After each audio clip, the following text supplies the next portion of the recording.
10. Hi guys, General Splatting here. Today I want to do another video about airbrushes.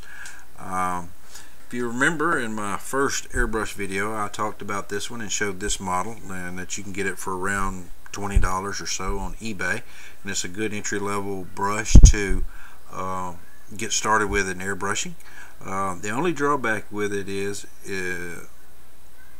really, besides not having a warranty or parts, is that you can't really control a lot of different things except for airflow and paint flow by the trigger. In other words, it doesn't allow for adjustment. It has no MAC valve. It has no adjustment for needle travel. So there are some drawbacks with it. This is the other one I was talking about, the more advanced model. So let's take a look at it. Just got this in today. It came out of California. Got it off eBay. And there it is. It's slightly bigger, weighs a little bit more than the other model. But what makes this airbrush superior is the adjustments that you can use with it. First off, I want to note the trigger. The trigger, without any kind of lubrication on my part, works much more fluid, has much better movement than the other model right out of the box. You get a MAC valve, micro air control valve, right here at the bottom. You got a nice big 9cc cup. It does have a lid there, as you see, put on the top. Then back here at the back, this is the adjustment for paint flow. This screw and knob back here. Notice, if you look right here, you'll notice it coming in and getting closer to this needle seat. What that does is that limits the amount of travel of this trigger. Another thing to be noted against the base model, this trigger has a greater amount of travel than the other one does. It can go way back, and you see as it pulls the needle back how far it goes back.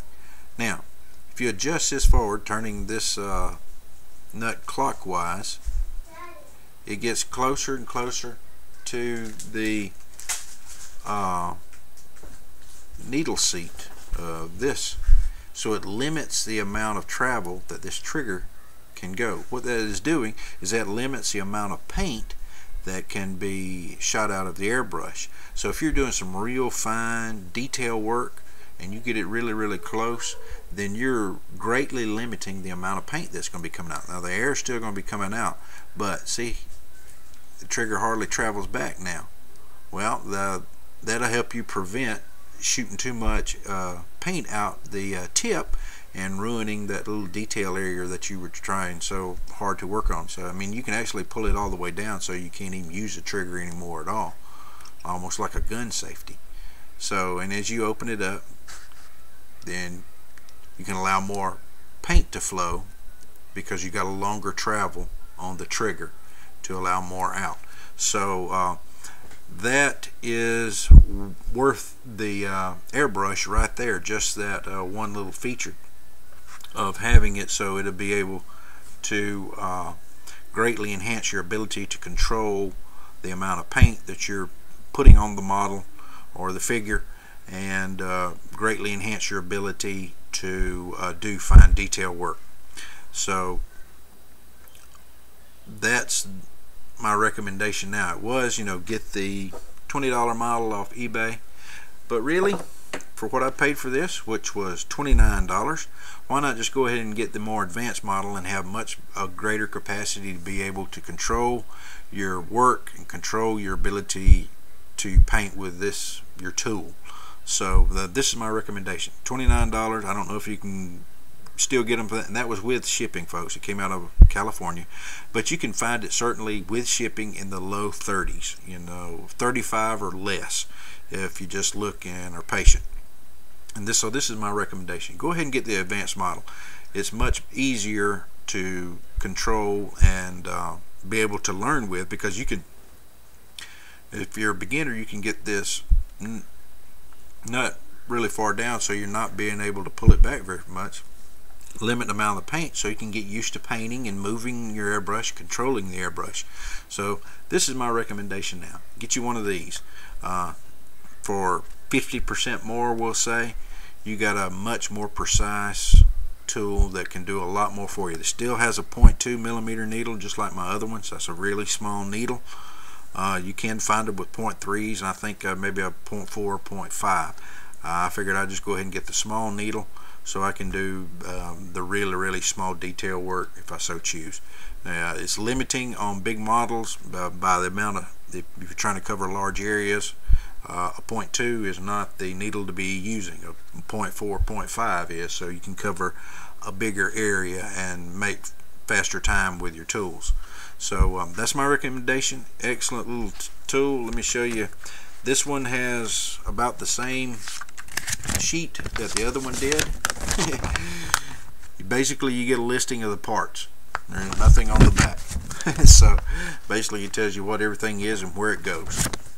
So that's it for the out-of-box review.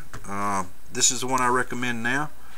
For $35 or less, you can have a very precise, excellent tool to start your airbrushing with. Or if you have the basic model, maybe it's time to step up to the more advanced model. Well, if you have any thoughts or ideas or questions, let me know. Also, if anybody wants to shoot me a video response sharing your ideas, and if you've got a model, something like this, I'd be happy to entertain those, and they can get some exposure to your channel and also share your ideas with us. Let's get the dialogue going and get some information out there to people so that they can venture into this area. It'd be just one more great tool in a painter's toolbox. So if you have any questions, let me know, and I look forward to seeing what you got to say about this. This is General Splatton. I'll talk again. Dismissed.